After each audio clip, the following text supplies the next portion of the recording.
What's up? Jay here. Review some music. As you can see, they're coming in. Chance the Rapper, Starline.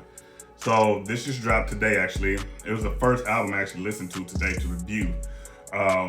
Little back history. I'm not the biggest Chance the Rapper fan. I'm just not. The way he flows has always irritated me to no end. There's just a lot of stuff, I didn't get certain aspects of it, and whatnot.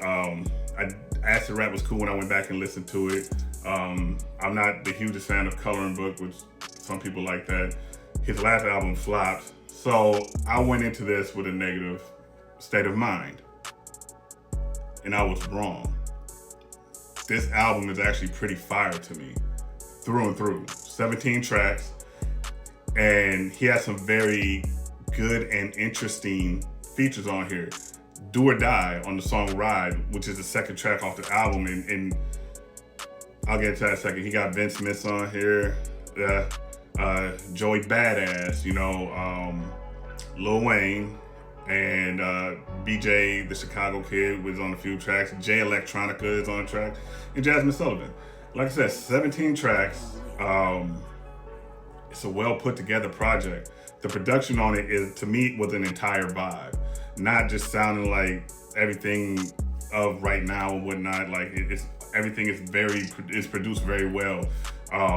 It's just a very mellow vibe all the way through. Things, sync up very well.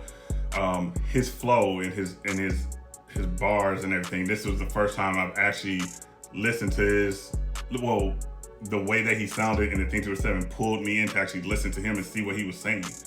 And I personally think he was going kind of crazy on this album. I literally don't have, now are there tracks that fell short? Yes. The track Trees with Lil Wayne, wasn't, but I get it. It was kind of a remix. I can't think of the song. The NDRE song, it was a flip on that. I'm not your girl in the videos, that song. Not your average girl in videos song, whatever. It was a flip on that. There was a couple that fell. Oh, and I believe it was called Burn Your Block. Was not feeling the vibe, the beat, the energy to that song whatsoever. So out of the 17 tracks, I'll say 2, maybe 3 that I'm just not, right now. I could listen to it straight through. You know what I'm saying? I will be listening to this again just to kind of soak more of it up. Really good project. I'm glad to see that he came back with something like this to make somebody like me want to be a fan. I give this album an 8. Good job, man. You got 8.